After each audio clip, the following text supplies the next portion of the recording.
Live. Okay. Harka fuunee akkam jirtu daawwattoota keenyaaf hordoftoota keenya maqaan kiyya Biiftuu Adeemaa ani tola ooltuu oolaa damee barnootaati. Guyyaadhaa sagantaa marii gaafiif deebii qabannee dhufnee isinii jira hanga dhumaa akka nu wajjin turtan kabajaan isin affeera. Keessummoonni keenya kan guyyaa irraa daree afaan Oromoo ollaa irraa kan dhufan Firaatol Saamu'eelii fi Emily Barton baga nagaan dhuftan isiniin jedha. Osoo gara sagantaa keenyaan deeminiin dura garuu jara lamaanii carraa kennaa akka isaan hordoftoota keenyaaf daawwattoota keenyaaf beeksisan Firaatol irraa jalqaba. So you can take a moment to introduce yourself. All right. Maqaan kiyya Firaatol jedhama. Firaatol Saamu'eel. Magaalaa Calgary keessa jiraadha. Ofii Birmingham UK keessa sin jiraadha. Barattuu seeraatii waggaa lammaffaa kiyya keessa jira. Kanaaf wanta baay'ee jaaladhu. Afaan Oromoo illee abbaa kiyya wajjin, Emily wajjin baranna ollaa irratti. Kanaaf ollaa wajjin isin dalagaa akka legal researcher. I don't know how they say that in Afaan Oromoo. We're getting there. But dhimma Oromoo kana irratti gargaaruu fi haala jiruuf jireenya akka seeraa wajjin siyaasaa, wantuma kanneen hojii wal qabatee irratti dalaguu yaala barattuudha. Galatooma isiniin jedharee sagantaa keessan irratti nu affeeruuf. Haala Firaatol galatoomii ammas baga nagaan dhuftee siin jedha. Emily, this is an opportunity for you to go ahead and introduce yourself and how you tell us a little bit about how you came to the Afaan Oromoo classes as well. Kami, Emily jedhama, and I lived in Ethiopia for 3 years in Ilubabor, near Dupa Woreda or near Metu. I was a Peace Corps volunteer, so Tola Oltuma Peace Corps Ture. And my language I learned from my training. So I had 3-month training in Afaan Oromoo, and when I came back to America, I was looking to continue my language learning because my husband is Ethiopian and I want to teach our little boy here Afaan Oromoo as well, and to speak with my mother-in-law and father-in-law. Amma hoji koti Afaan Ingilifa or barsistu Afaan Ingilifa online, and I teach with VIP Kid, but later I am going to teach adult English online and maybe work at a daycare. But my plan is to get my master's in elementary English, and I'm hoping to study or teach abroad again. And I'm hoping maybe back in Ethiopia. Oh, very good. Thank you, Emily, and welcome once again. So the first couple of questions that I have are going to be for the both of you, and then I will ask each one of you some questions that pertain to your individual experiences. And so the first question is, why do you guys think it's important to learn Afaan Oromoo? And tell us a little bit, I know Emily you did, but anything that you didn't, tell us a little bit about your background story when it comes to Afaan Oromoo. I'm going to start with Firaatol. So tell us why you think it's important to learn Afaan Oromoo. Well, for starters, I'm Oromoo, and my father always says language is the boat that carries culture. And I don't think that's far from the truth, because in my experiences, and this is not just for Afaan Oromoo, I'm just going to narrow down to that. When you speak a language, when you speak the colloquials and, the grammar and the vocabulary, you have a way of reaching into the souls of a community. I had a particular experience. I went on a hike and I was learning German. I'm still not very good, but it was in the early stages, and I saw this group, and they were very standoffish at first. You know, German people are not exactly hurrah. So they were just, you know, hanging about. We were walking up this up to this cliff, and then we were passing, and you know, as Canadians, well, yeah, every time we see each other, we're like, hello, Mali, you know. So we saw each other, and I heard their language because they were being very standoffish, and I was just like, oh, you know, let me say hello. And then I heard their language, and they were speaking German, and she was telling her, oh, let us pass, let them pass, and then we'll go after. And then I was like, you know, guten Tag, and it was just amazing the kind of response that I got from them, and I was just like, wow. So it's not just with my people then, you know. Language has a way of getting into any community, any society, and it has a way of allowing you to connect on a deeper level.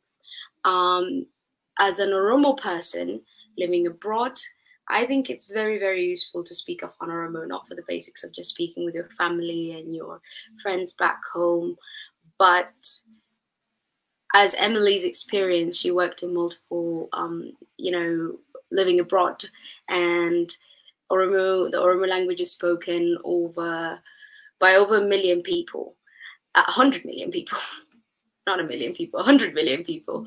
It's spoken in over like 3 to 4 countries, and of course within the diaspora. And I believe that if you are a person that really takes the initiative to, you know, work and help people within these regions, it's really important that you speak the language. And last but not least, why not? If we take the time to learn German and French and Spanish, why wouldn't you find the use in learning Afaan Oromo? You know? So, yeah. Thank you, Faratul. Emily, this is an opportunity for you to respond to that question. Well, she hit all the things that I agree with. But so my background is my mother is Panamanian, so she's not American, and my father is American, and I kind of grew up more Hispanic. And Afaan Oromo is the language. Some of the words are very similar to Spanish. So I do find myself mixing them up a lot when I'm trying to speak Spanish or Oromo. And it helped me catch the language really quick. And just like Froto said, it does connect you to people a lot more. I feel like the more you know the language, you also have access to the way people express themselves in that language, the way it connects with the social aspect and the cultural aspect. Like, when I learned Afaan Oromo and I saw how everyone lived their life, it connected. It was just like everything's simple. In my mind and in English, you have all these words for like beautiful, gorgeous, wonderful, you know. But in Oromo, you can just say one word, you know, like, oh, bareda, baredu, kana baredu, kuno baredu. Like, you don't have to think so much about like how to describe something, because everyone already knows what you're trying to say with one simple word. And I also was very encouraged by my community in Darimu, because they were just like, Korme Eva or Korme Emily, good job. Like, or like, they were just so happy for me to learn it and to know that Afaan Oromo, a lot of people don't know about it in America. So coming here, I'm educating other people, and I'm also educating people about Ethiopia itself and the culture, because a lot of people don't know much about it and they are curious, and I just love offering that. And I feel like I developed as a person living abroad and just like really focused on trying to communicate, and it did help me, like helped me connect with my students. I showed them in the classroom that I'm also learning their language, and it was okay to make mistakes, and they would help me try to form a sentence, and I would help them. And you know, I made that bridge of connection. Like, just because I'm a foreigner, it doesn't mean I like don't want to know you. I want to know you. I want to learn from you. I want to grow from you, and I want to become a part of that community.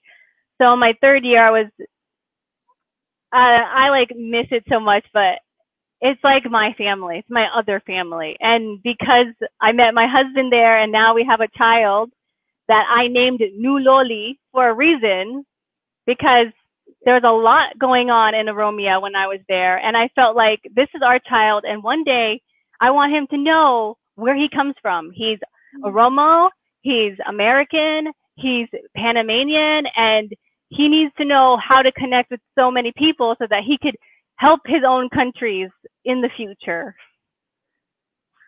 Thank you. It was a very beautiful response, Emily. I loved both of your responses, actually. And so I'm going to move on to my second question for you guys. You guys are in the Ola Adult Afaan Oromoo classes, and you're in the level 2 class. So what have you guys learned so far in that class? Efrato? Okay, I was hoping to, just pass this on to Emily because she's like the star student in class, always asking questions. It's true. We have, honestly, it's always great to start from the basics. And our teacher, he started from literally Aba, Da, and then we went into Vedacha, Chief 2, and essentially vowels and consonants, and like how the structures. Oh, firstly, we started with the history of Afaan Oromoo, actually, which is quite neat. We learned about key figures such as Onismos Nasib, Ashu Aga, who worked with Bilile in writing fables and poems. Oh, Bilile was also the beauty that ended up, I think, being married to the German prince who fell in love. And then we learnt about how Nismos Nasib translated the Bible into Afaan Oromoo, and Aster Ganno, about these people are essentially the founders of Afaan Oromoo in writing. Oromo culture is very oral, so there's a lot of brain work here. They remember everything, but and it's intergenerational knowledge that's passed on. So I think it really helped to kind of put things in perspective and show the relevance of language when that was presented. And then along the way, we're learning, the grammar, and right now we're doing seasons and days and months of the year. And Emily killed it in class, I call her Hata Nuloli because I just think that's so epic.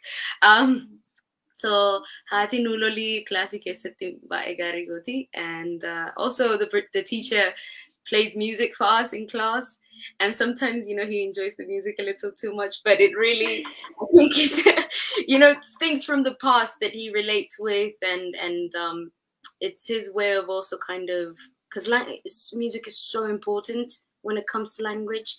It helps you learn accents, dialects, and eventually you learn the meanings. So it helps people really integrate in the culture. So we're progressing. That's kind of what we've been up to.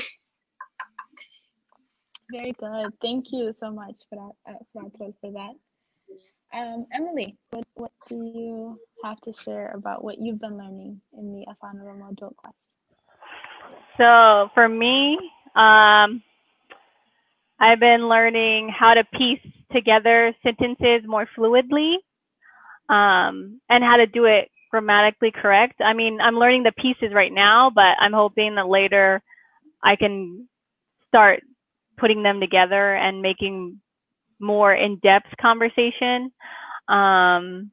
So a lot of it is kind of review for me. Like, I know the months, I know the days, but it's also interesting to know the other forms and other dialects of the same word, because I was in the Metu area, so we said bupa, and then some people say hankaku. So it's like there's two different words for eggs. Which one should I use? And I also agree with the music. That's how I learned a lot. And going in the buses and the bajajes and all that, like when the music's on, I'm singing in Oromo, you know, Malawaya, Malawaya. And then I also learned, I asked my you know, like my friends, what does Malawaya mean? And then I learned a phrase. So it like, it's nice to have people in a smaller group where I can like talk to the teacher, and also just to see that it's not just me who wants to learn. I have a community and they're family now on Tinkoti. Oh, good, good. Yeah. Thank you. All right, and then my next question is, when did you start learning Afaan Oromoo and how did you start? So, yoom Afaan Oromoo barachuu eegaltanii akkasumas immoo akkamitti eegaltan kan jedhu firaatolii irraa jalqaba. Afaan Oromoo hanga gara waggaa 6 ture Afaan Oromoo sirriitti hin dubbanne. Ani Finfinnee dhaladhee achitti ijoollee you know gara adda addaa wajjin guddadhee. Obviously Finfinnee lafa tuulamaati, and you know we lived in the Lagadati area, cool people. So but obviously because of the imposition of the government, Afaan Oromoo is not very well taken. And I mean Martin ken Afaan Oromoo haasaya. Ufi Afaan kiyya yeroo hiiku, I said the first word was waha. And my father was furious. He's like, how dare she speak in the enemy's language when I have been talking to her in Afaan Oromoo? So he got mad. He wouldn't talk to me for like 3 days. Mind you, I was younger than Nulali. So I was a kid. And then so I could understand, but I spoke Amharic because that's what was around me. And then, but my family, we are originally from Arsi Kofale. And we moved to Shashamane and Kofale. And in a matter of like 5 months, I learned everything from insults and all the bad words and all the, you know, jokes. So I was that Disaba kid for a while. And then later on, I was like, yeah, the Kofale kid, you know? And so after when I was like 7-ish, 8-ish, I moved abroad. So I kind of bettered it as I lived in Nairobi and I lived when I moved to Canada. So yeah, akkasitti baradhe. Okay, tole galatoon firaatol. Emily, atoo akkamitti Afaan Oromoo baratte? Waga 2015 to 2018. I learned Afaan Oromoo with Peace Corps. So the first couple months I had Giota Sadi Lenji Afaan Oromoo Kabature with a teacher. And the first part was he spoke English, he taught us the simple phrases. And then the second part, she spoke only in Oromo. And I was like, oh my God, I don't know it. It was so scary, but we also lived with an Ethiopian family. So in Holeta, I lived with a family for 3 months, and they also became my family. They taught me how to make buna, how to speak Oromo, how to like communicate better, and even just the cultural greetings and how to interact with people. Then after that, I went to my site, Darimu, and that's a long bus ride from Addis to Metro. And I moved into my little home, so I had a mana duke, Baya Jalada, and everyone in my community helped me. And I also had a teacher, Barsisa Asefa, who helped tutor me a little bit. And then I also picked up from just like my community and my students. I also would go to the library and I would get the books and I would like teach myself words and try them out to see how people would respond or if I said them right. So I guess so far I learned for 3 years, and then now I'm trying to continue learning it. and I feel like I need to continue working on it because all I know how to do is greet. That's a So start. That's okay. I know. That's a start. So talking to my mother-in-law and stuff, they're like, Eva, fayada, nagada, matinke, fayada, nagada, hojike, nagada, fayada. Like, and then it's like silence, you know, I'm like, Oh, but it's okay. it's a learning, process. Yes, it's a learning process. That's right. You're doing great. Pirato, the next question that I have is specifically for you. What is your connection status of the diaspora-born children? What is the connection status of the diaspora-born children with their families back home? How challenging is that for you, if it's challenging? That is a very, very good question. See, as a person, I am very friendly.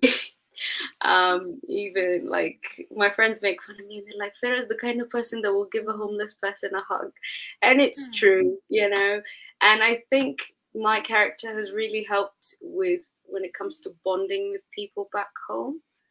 And when we moved from Finfinne to Kofale, I met all my relatives, and we had our family that we made in Finfinne with in Nagadadi, our adopted family, people who to this very day we speak with, and then we have our blood relatives in RC, and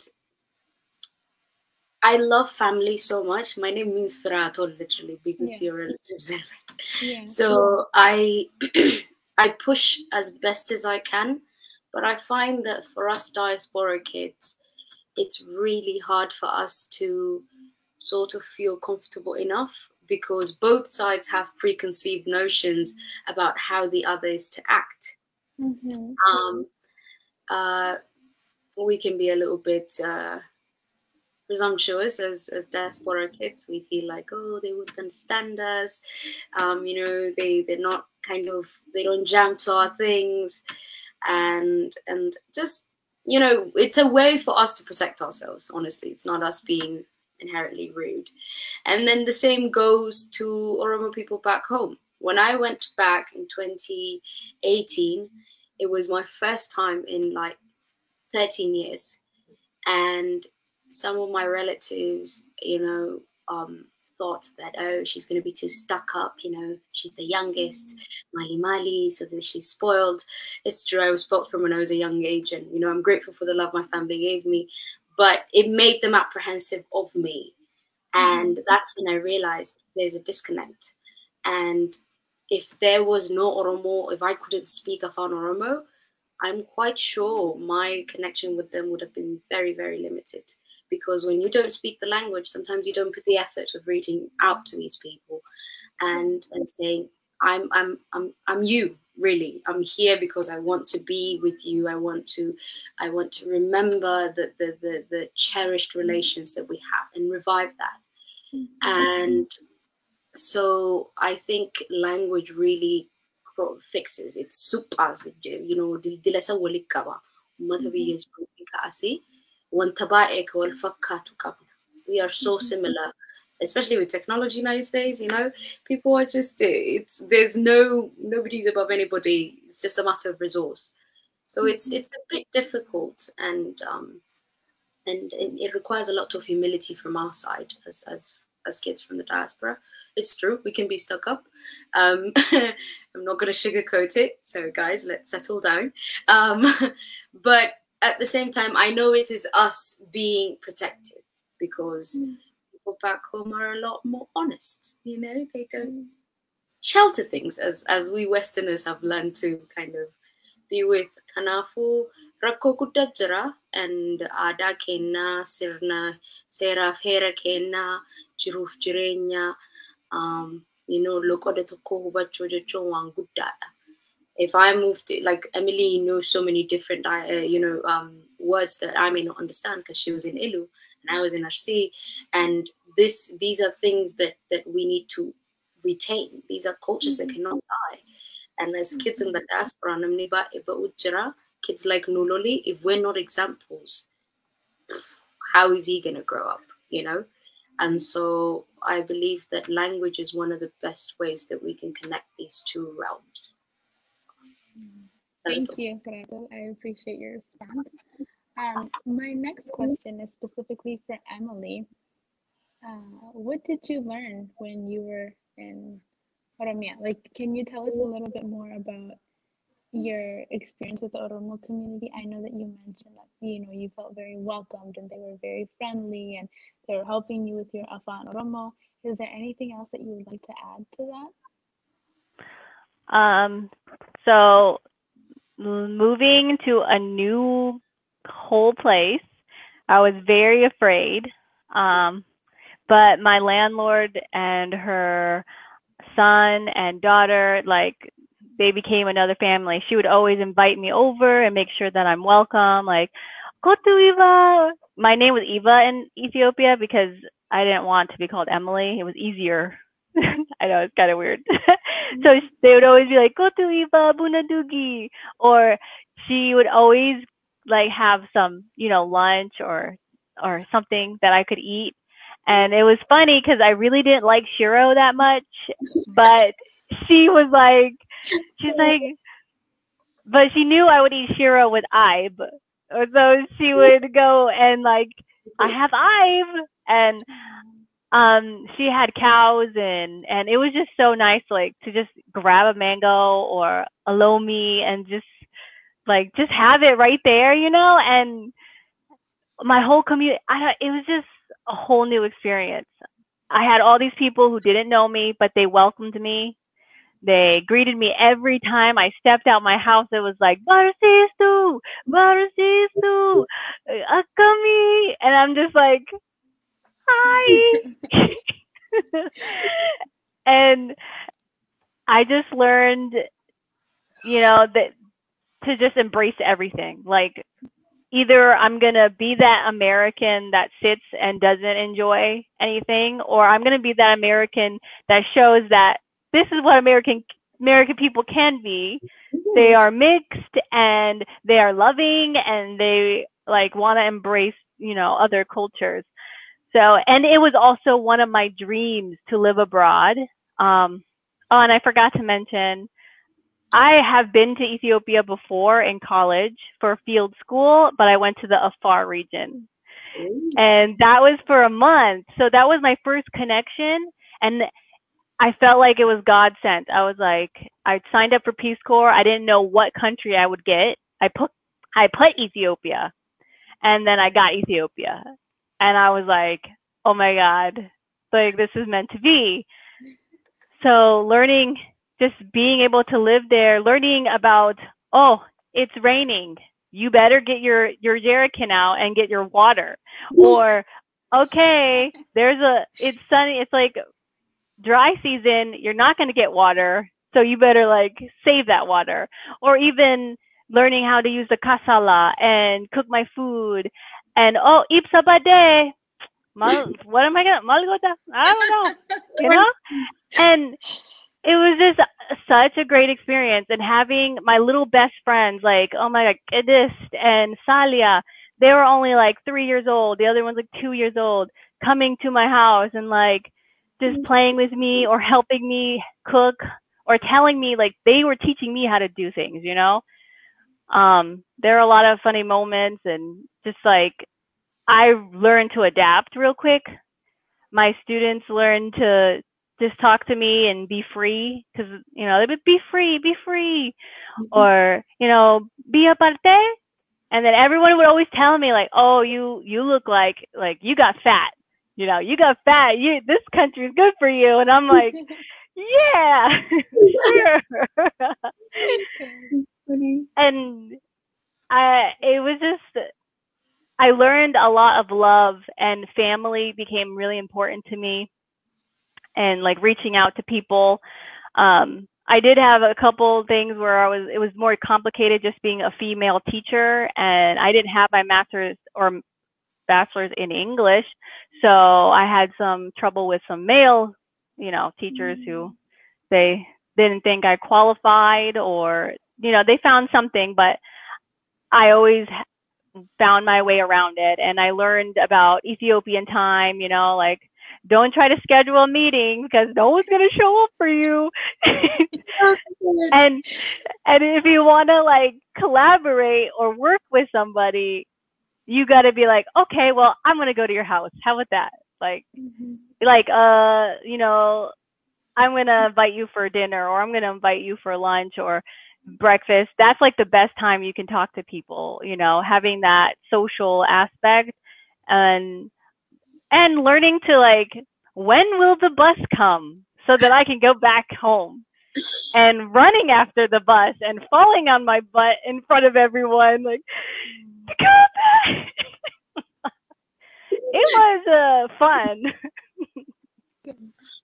So you had a very rich experience in Oromia. You absolutely loved it, evidently. Good.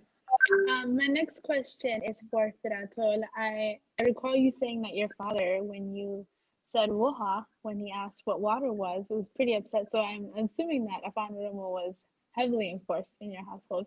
So can you tell us a little bit of what that looked like, learning Afaan Oromoo culture, Afaan Oromoo history? Learning Afaan Oromoo and Oromoo culture and history. Tell us a little bit of what that looked like at home for you. Pardon me. To be honest, it was an adventure. I can say that. My mom and dad would teach me. They would tell me Oduduri. I loved story time, and my mom's like a very illustrious storyteller, and she just tell me things about about the like even the turtle and the hare, and the story about the wife that killed her husband.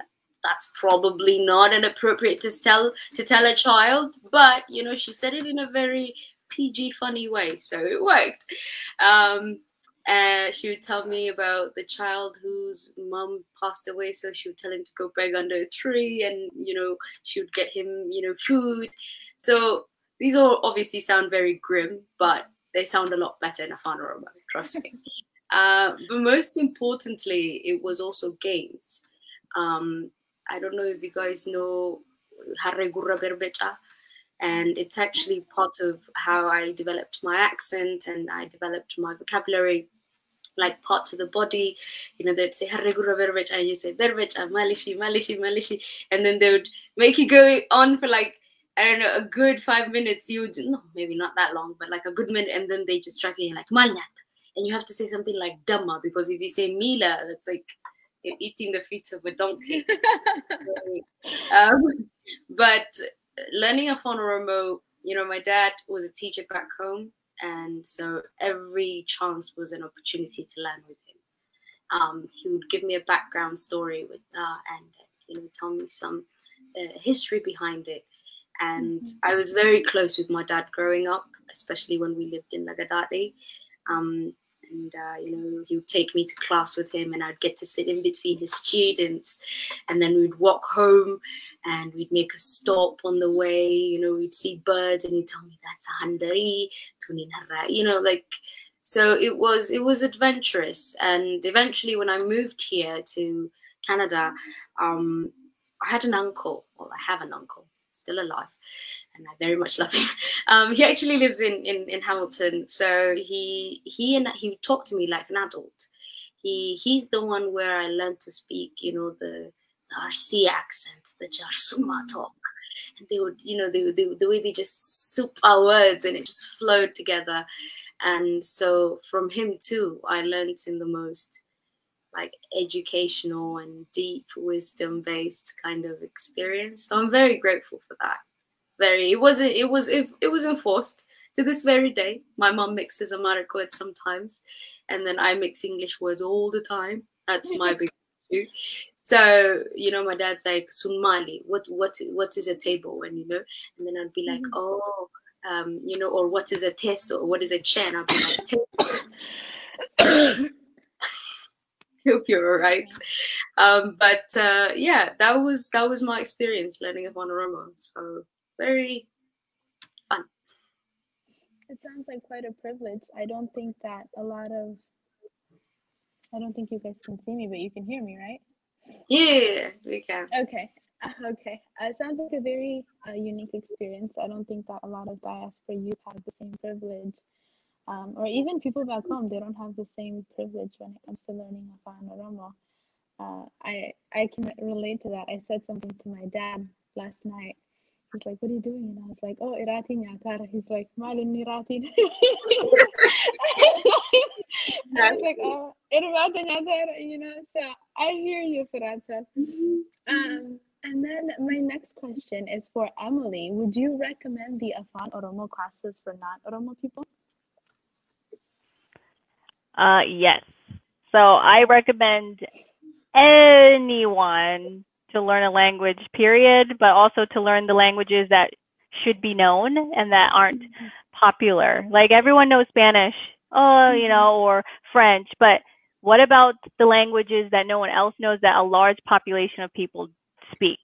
Like it's better to dip your toes in all the diversity that you possibly can so that like change or like just people that are different from you aren't as scary, because that's I think is the problem nowadays. People are they're too into their one little room that they don't realize that because of the richness and the beauty of this world that there's so much more to see, and that more rooms are colorful and not just your plain white room. There's purple and blue and pink, and when you don't, I feel like it's important to learn a language because it does help you connect to other people, and it opens doors, and it also, you never know who you're going to meet that is Oromo, and then you say one word that they probably wouldn't even think that you knew, and how that makes you guys become like BFFs. You're like, oh my God, like let's have lunch, It makes friendship. Yeah. I agree with you. All right, and then for Firatol, what would you advise our diaspora? Why would you advise our diaspora to learn Afaan Oromo or join the class? So Emily has spoken to the non-Oromo population. I want you to speak to the Oromo population. Oh, there's so much to say, but I think it's very important to ask oneself about the responsibility of the Oromo child. Nobody can replace you. No one can. You are born Oromo, your parents try to raise you as Oromo, and you as a person, well, you may live abroad, but your people as a people live in a country where they're not exactly allowed to be Oromo. Saying I'm Oromo is a political statement that can cause you trouble. And I think you must ask yourself, by not choosing to learn this language, how you're costing the history of the Oromo people, the development, the continuity, and ultimately the existence of your culture altogether. And once you ask yourself that question and you realize that you'll be without as opposed to, being better off, I think every person can come up with a response that really connects to their heart and also make them see clearly about their relations to their people. For me, if it wasn't for my family, to be honest, I'm very, very grateful. Being born in Finfinne, if I lived in Finfinne longer, I would probably be a big time Ethiopian, sympathizer. And that's kind of, not to say that, I don't like Ethiopia, but I'm an Oromo and I've seen the pain that my people go through. So sometimes even saying I'm Ethiopian is like gritting my teeth, because and personally, it's also family. My family suffered a lot because of this Oromo issue. My mom had to abandon all her wealth, her property. Not that that's what's important, but she was sort of the glue that kept her family, her clan together. And her leaving bore a lot of consequences for her family. My father was always being chased by bullets, just his whole life he lived as an IDP, and then an internally displaced person, he could not be in one place for a long time. That's why we were in Finfin Lagadadi, because nobody knows you there. And so kind of living in the diaspora and living as a refugee in Nairobi, and then seeing what back home meant for us as a youth in the diaspora, especially, pardon me, as a person of color, as a person who, when you come here, you're just black. There's nothing to you about it. That's a hard pill to swallow, because in East Africa, color is relative. We have Oromos that are as fair as Emily and, as dark as, dark chocolate. That's just how we go. Color does not mean anything with us. But here, it's everything. And I realize that I live in a society, and this is really important, guys. It doesn't matter whether you're in Europe, whether you're in the Middle East, whether you're in Australia and New Zealand, especially in America, my God, North America, they have a specific way of how you must act, how you must speak, how you must display and prepare and present yourself, and what kind of music you like, or how long your hair is, or the texture of your hair. All of these things are preconceived notions that are implicated upon you. And again, you can see I'm very much protesting to this, because I was very new to it. There was nothing that I could have expected. And I realized that that was what was expected of me. I wasn't allowed to be Oromo anymore. I was just, what this outside society had conceived for itself. And so I was supposed to be viewed according to that. And that didn't settle well with me, obviously. And so learning Afaan Oromo, guys, is so important for us, because it adds that layer of identity. And in this world, in this northern society, in the global north, if you do not have a character that you stand by, if you do not have an identity that you stand by, one will be placed upon you. And that's where you must question your autonomy, and eventually leads back home. And it's like,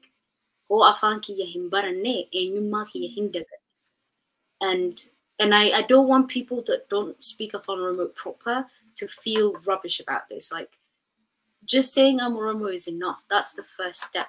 Be conscious of that, and ask yourself, how can I connect further? And what will history expect of me? And what the cost will be if I don't take upon this responsibility? Because at the end of the day, it is the responsibility, pardon me, honestly, it's the responsibility of the Oromo child to take that torch. And so that is why I think it's really, really important and very significant in our development as a society to speak our language. Thank you. Thank you, Virato. That was very beautiful and eloquently described. And that's all the questions that I have for you guys. Do you guys have anything else that you would like to add for our viewers? Any last messages? Any tips, advice, anything that you would like to say? Emily, come on. Ada nuloli.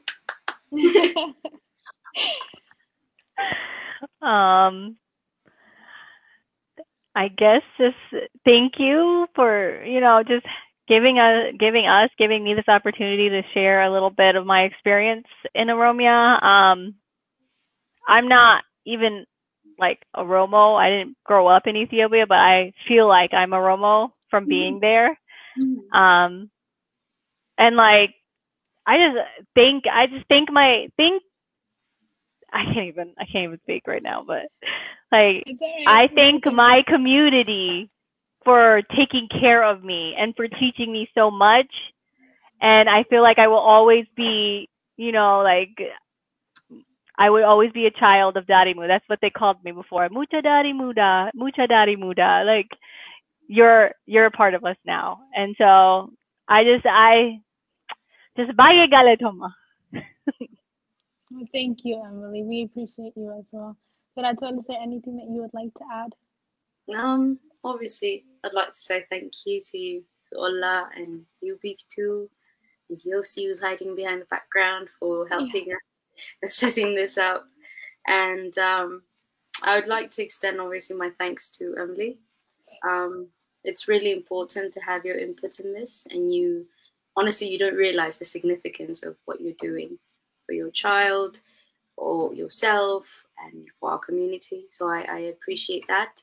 And most importantly, I want to say thank you to our youth all over the world. If anybody is watching, I'm sure there are many. This past year since Ajalu's death, I have seen a whole new revival of Oromoo in the youth. And thanks to social media, it's everywhere.